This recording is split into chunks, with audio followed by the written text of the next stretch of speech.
aspiring professionals here, of which I was one, would often talk about, should we get a warehouse in our Cuz? Should we get a warehouse? No one did, certainly not in the performing arts. Me and my wife just got together and we said, well, mortgage, or should we risk a warehouse in our Cuz? So naturally, my wife was delighted when we chose the latter. When people talk about Dubai, they think modern architecture, glamorous living, basically the high life. And this perception often comes with the tag of lacking slightly in the arts and culture department.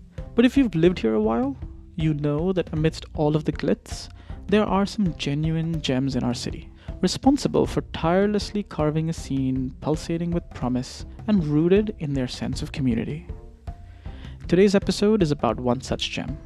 So pull up a chair and join our conversation with Kemsley Dickinson, founder of the Courtyard Playhouse, who told us the tale of how this family-run theatre in the heart of Al Quoz, which was literally built piece by piece and seat by seat by its owners, became one of the few dedicated improv theatres in the world. Hey there, I'm Chirag, and you're listening to Tales of the Trade from Amaya FM.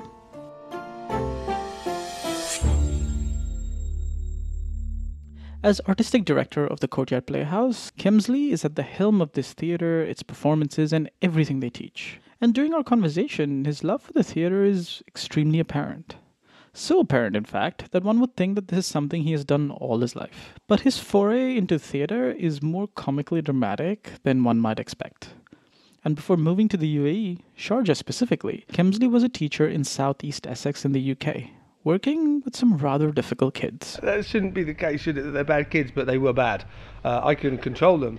One of them threw a cheeseburger at my head. Why did someone throw a cheeseburger at your head? Because I was a teacher, and they were the students there. And England is notoriously well known for having some very ill-disciplined schools. I mean, I only realised that after travelling abroad and talking to teachers who had taught for a year in England.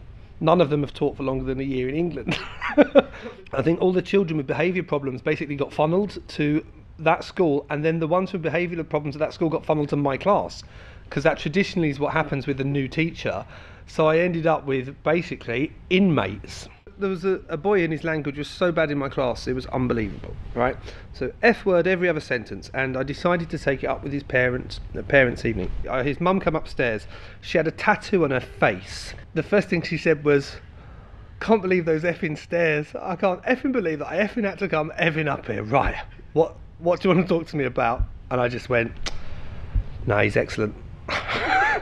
And I just thought, I'm going to take a year out, and so I went to first teaching job I took. I was 25. First job worldwide, and it was Sharjah. There was an advert for. Never heard of it. Never heard of Dubai, and I just took it, and it was okay. It was good. The class sizes were small, and the kids were really nice, and that you can't really ask more than that. One of the things we have at the Playhouse is we keep class sizes small. Yeah. So you go in some of the classes here, and they have 30 people in them. That's not effective learning to do that. Private schools here, the standard's 25 kids in a class. It's ludicrous. As a teacher, I can tell you it's ludicrous. You don't know their names. Until the Courtyard Playhouse opened its doors in 2012, Kemsley continued teaching in the UAE for about 6 years, 3 each in Sharjah and Dubai. And while he enjoyed working with students, he was just done being a school teacher. Yeah, I was a bit bored with it. The schools here are very bureaucratic now in Dubai, and they've got all these government things that they have to do, same as everywhere in the world really, but you know, too much focus on paperwork and record keeping and not enough on the kids and stuff. And to be honest, I just thought I could do a better job without a school. Doctors and nurses, my mum and dad are both nurses, have the same issues as well.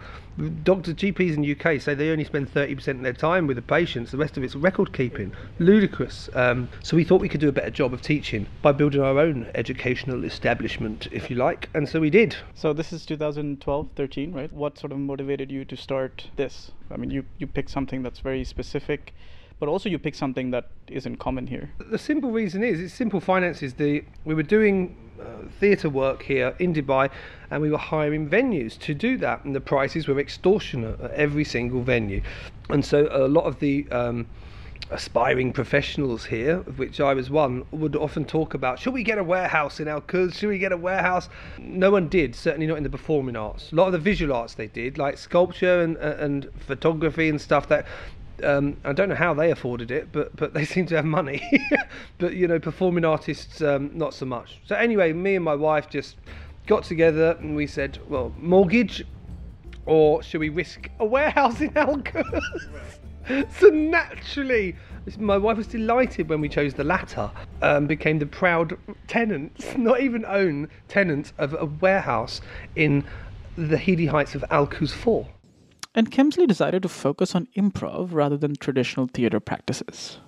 I realised that I couldn't run a theatre doing conventional theatre because in Dubai there's no full-time actors, none that I know of. I know that Ducktax just closed, hasn't it? The Madinat, everything's outsourced, so nothing is done here. I think there's one or two companies but they just do sort of Grease, the musical for kids, so it's like 90%, it's not done here, right? So to put on a production costs a fortune because you have to pay, minimum 5-6 full-time actors, then you need to pay the director, then you need sound and light, props, set, costume, then the rehearsal space, the time. And I realised real quick that it's impossible to set that up here because we fund ourselves privately. We've got no government support, no grants, nothing. So then I thought, well, what about, is there any way where we could just make a theatre up on the spot and an audience would come and watch it? And I found a book where a bloke called Keith Johnson does exactly that, and with great success, and straight away the company fell in love with it. And so that's what we play here. We've all been to train with this guy now. He's 86, Keith Johnson, in London. I went with two of our teenage sort of prodigies, if you like. I hope they don't listen to this. One of them's 20 and she's our artistic director now. She's the youngest artistic director in the world of a theatre. We started in my living room with one class, which was beginners improv, and charging like 10 dirhams for 2 hours.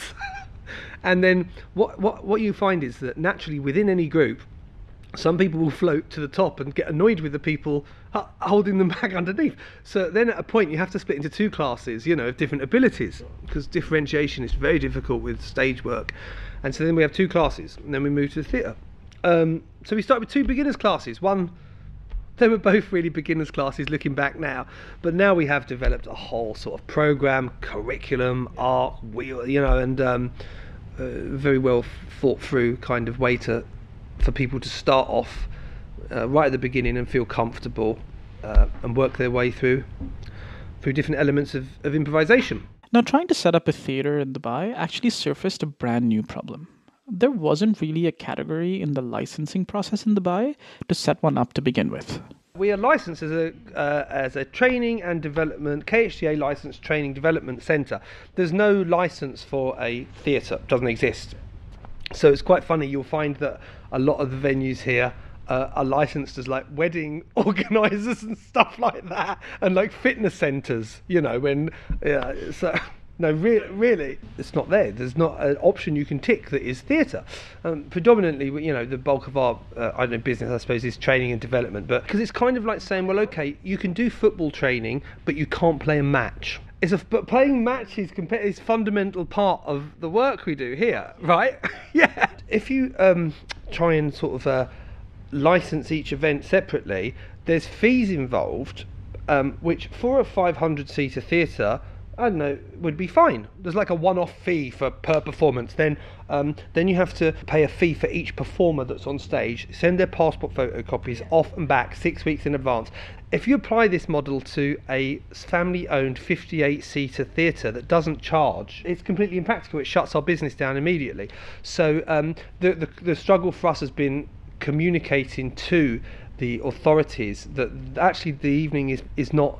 It's not separate a theatre event here. It's part of our corporate training development program. So that's the situation. So we got fined a few times, and we went there. We've explained, and it really is a headache. But we've actually all those fines have been rescinded, haven't they? Every single one.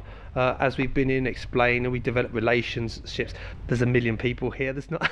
we're all that's left, and certainly the only one that's producing 4 or 5 shows a week. So I hope that the authorities actually they do see what we're doing here and see the value in what we're doing culturally for Dubai here. And of course, no business really gets off the ground without financing.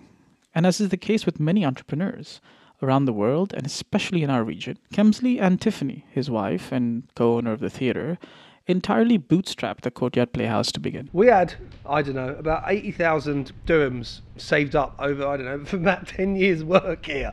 And we didn't, so that was what we had to start it off, which is not a lot of money in Dubai to start a business off with. And so what we did, we thought we'll rent the place for a month and we'll see if we survive to the next month. And we did, and then after 3 or 4 months we thought, okay, we're going to be able to at least break even. And then we bought our first AC unit. So the first classes in here were done in the middle of summer without any AC, sweat dripping off everyone. And then when we got the next step of money, we'd buy a wall or get a bit of floor bill. And so each month we just add whatever we could afford. The reason we did crowdfunding was because we were sort of 70% of the way there. We had a decent enough following, and we thought, well, they can help us fast track this. So Courtyard set up a crowdfunding campaign on a locally based platform called Aflamla, a platform that has now unfortunately shut down. The community, though, still going strong, definitely came through and helped Courtyard meet their goal and then some. So I was hoping for 6 million, but our target was $12,000, I think, to get everything done. But we ended up with over double, so that was nice. Full credit to my wife. I had nothing to do with it really, apart from she just did everything. And it's a full-time job doing one of these crowdfunding things. People think you just put a project up and sort of people give money, and it's not. It's like a whole media campaign, constant monitoring, and it's really a full-time. If you want to be successful at it, you need to dedicate a significant amount of time to the crowdfunding campaign. It's work. So the crowdfunding helped us finish the toilets and just this backstage area upstairs, and bought a few of the lighting fixtures. So you started out by saying that you were doing things month to month initially, and you said that the reason you went from that to looking at a crowdfunding option was because you started to feel like you were getting support in the community. Talk to me a little bit about that. What did you guys do to get the word out? Classes and Facebook, and that's it. And I'd like to think the quality of the classes impacted upon that, because if you take a workshop anywhere else or most other places in the world, there's no actual way to apply what you've learned. So everyone sort of looks at each other after a course and dubiously talks about it like an egg and says, well, that was nice, that was fun. But how do you apply an acting course if you take an acting course in London or Chicago?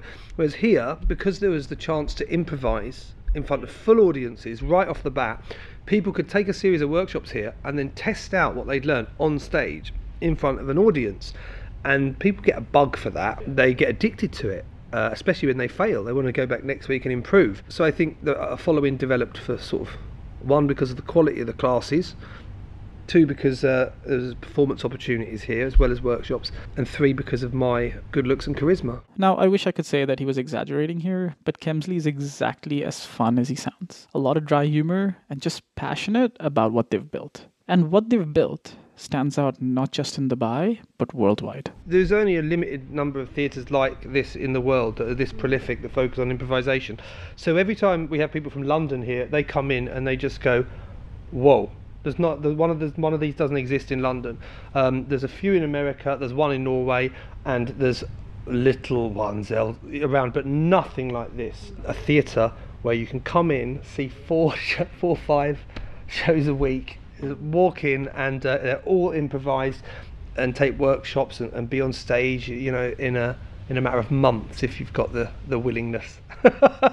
And it's quite unique. It's difficult to find improv theatres. They don't proliferate really. Or I think what you do see is sometimes it's like you have established theatres of other kinds, and then they kind of also do a little bit, as opposed to something dedicated. Yeah, this is dedicated improv theatre. We have a tiny bit of acting. We have one acting workshop, the longest running one in Dubai actually. It's called the Desert Monologues. But the rest of what we do here is improvisation through the training and development programs, everything. And it's extremely rare. I can't believe it worked. I walked in the first morning. We spoke to Dawn Metcalfe, who attended her first ever improv class at the Courtyard Playhouse a couple of months ago. 2 things happened. The first thing I saw was a group of pussycats, and the second thing was an enormous stuffed gorilla. And I thought, this is not my usual Saturday. The Courtyard Playhouse started with a clear mandate of building a community space where people could both learn and perform. And building that in a city that has a very nascent art scene requires going just beyond the physical location, having a longer-term view of growing the community through a series of programs and initiatives for the younger generation in addition to the adults. We've never been interested in being a big business. That was never our mandate. It was very clear. There was not a home for theatre practitioners or improvisers here. There was nowhere for them to perform, nowhere they could afford. So we just wanted to provide a home for the amateur groups and for ourselves to put on work that everyone could afford. So that's what this place was about. So it was never about big business. But amazingly, I mean, it did take off. It's taken off quite well. We have a big corporate training and development program. We've worked with most of the major companies here, and they keep coming back to us as well. And we have a youth development program that isn't offered anywhere else in the Emirates. Because I was a school teacher, and I used to phone up the theatres and say, hey, I've got this kid and she wants to do work experience at the theatre. She wants to work in lights and sound. No, sorry, haven't got anything. So we do that. We have a whole programme of internships and work experience. So kids come here, they learn the lights. We got a youth group, free. We don't charge for it. Free sort of drop in for them. They come once a week and they're all friends and they learn, all the aspects about running the theatre, and they help with our shows.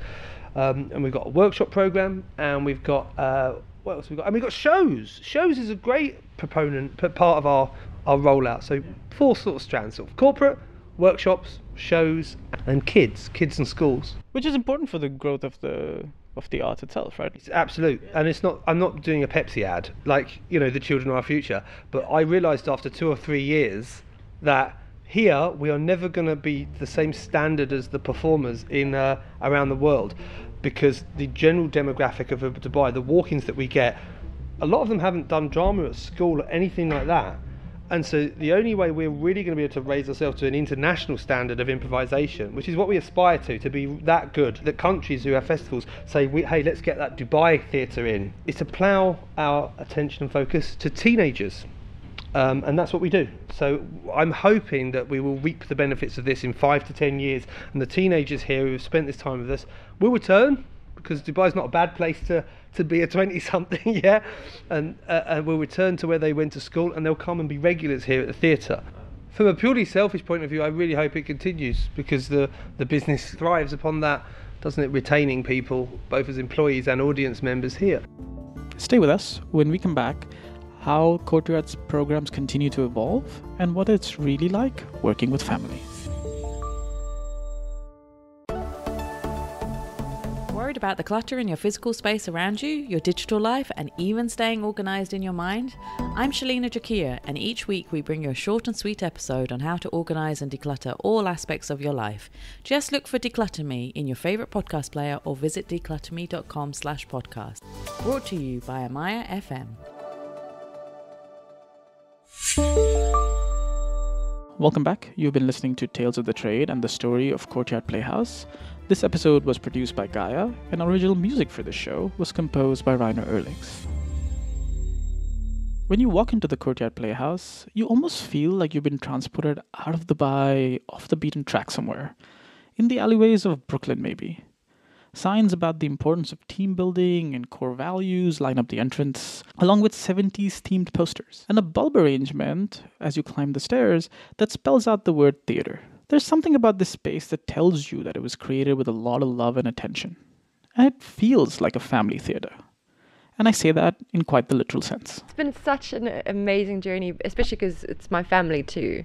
That's Kylie Schultz, Kemsley's sister-in-law, who manages the day-to-day at Courtyard. To be able to do this with my sister and my nephew and with my brother-in-law, it's been absolutely phenomenal and a very emotional journey. But the fact that we have been so successful and that we bring so much joy to people's lives, for me, that's very special. It's been difficult, and the amounts of fights and working with family is not easy.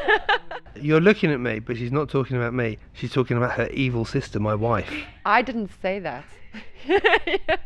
And we all lived together in a house for 4 years. It's very difficult working with your other half full time, with a kid as well. Very difficult. And anyone who does that will testify to it. But we're still together, and it's our 8th 9th wedding anniversary this year. 2010 we got married, and so it's extremely difficult. Key is give each other space. I'll be honest, she told me to leave the country, so that's why I'm here.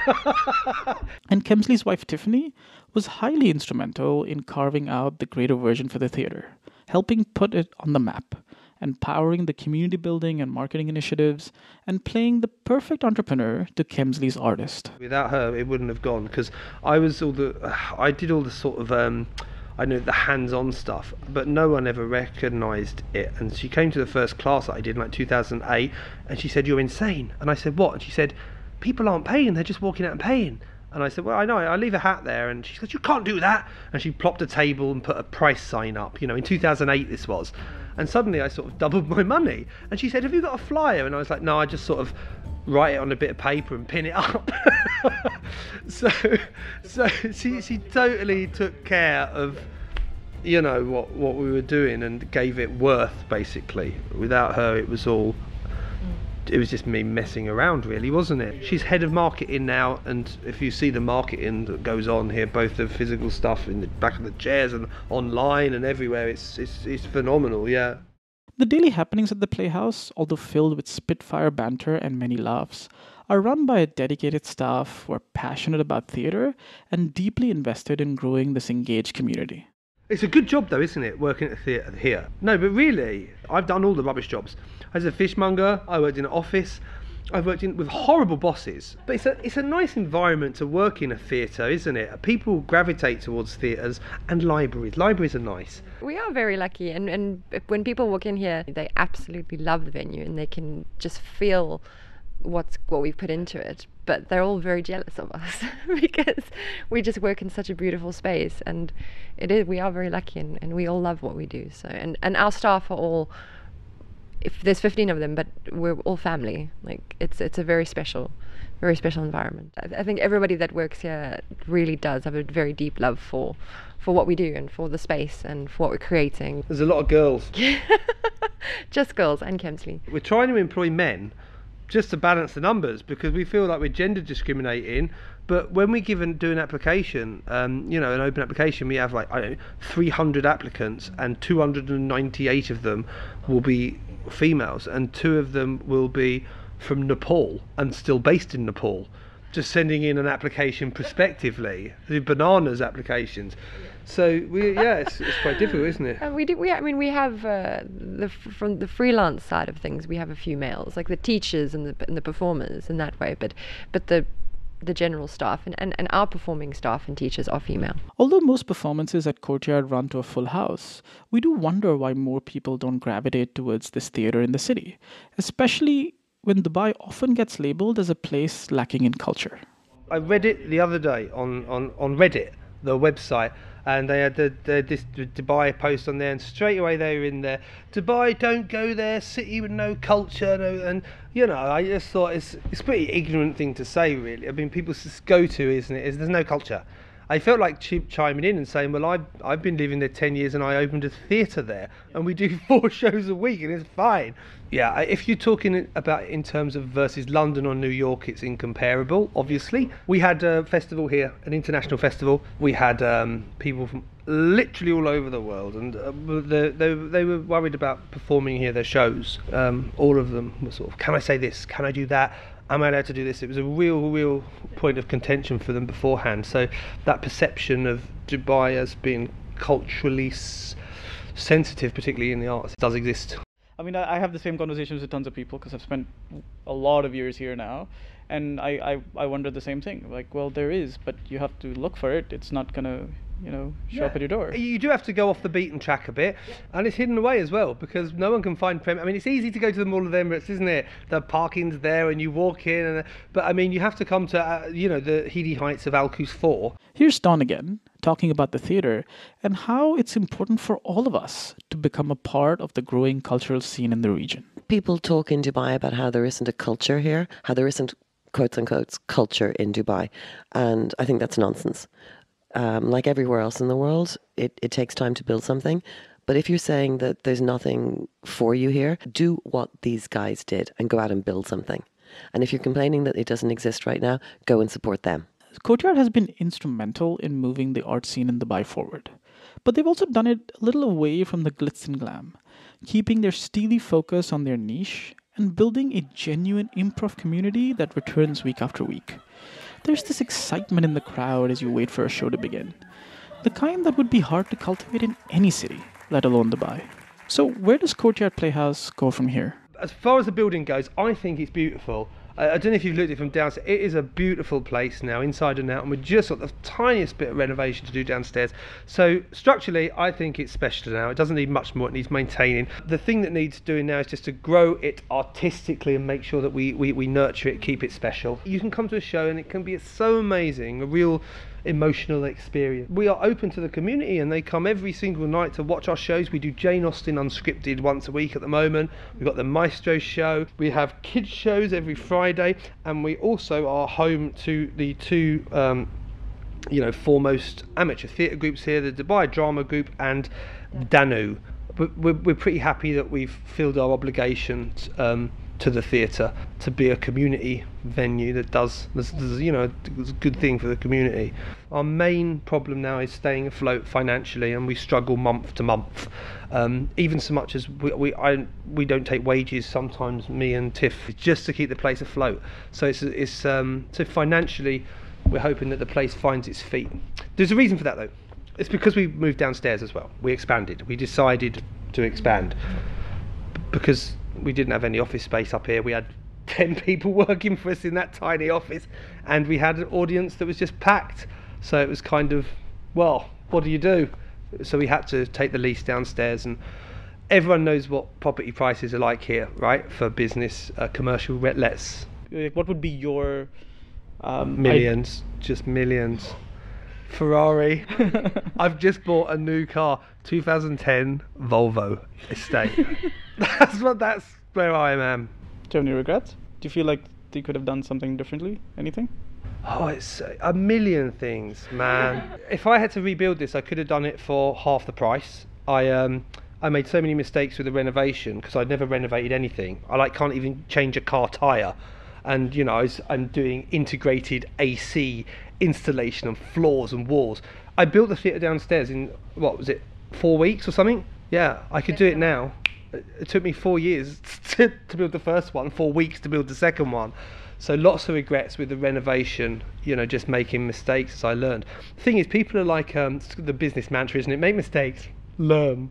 It's cool to make mistakes, learn, but not when it costs you thousands of dirhams each mistake. So yeah, I regret that. I don't know, really. It's hard to regret. It's been such an emotional journey. I mean, you see on the wall the picture of my wife, my baby. We didn't find out, my wife was pregnant until we'd already signed the lease on this place. So if you can imagine, I'm sort of smashing floorboards in, and we haven't got any money, and Tiff's in labour at the hospital. It was sort of a couple of years of hell, really. But so it's hard to regret something that's so ingrained into your, those important moments in your life. Quite literally a result of blood, sweat and tears, the Courtyard Playhouse is one of those stories that stands testament to the fact that the brightest ideas are the ones that bring people together, that help us connect in real ways. And when things start to move in ways you can't entirely predict, just improv. You've been listening to Tales of the Trade from Amaya FM. And if you've enjoyed this episode, tell your friends about it and go visit the theatre. You can also leave us a review in Apple Podcasts and Podchaser. You can follow us in any podcast player of your choice. More information and our show notes are available on this episode's webpage. That's talesofthe.trade/Courtyard Playhouse. So many tales to be told, so many stories to be shared. Pull up a chair and join the conversation.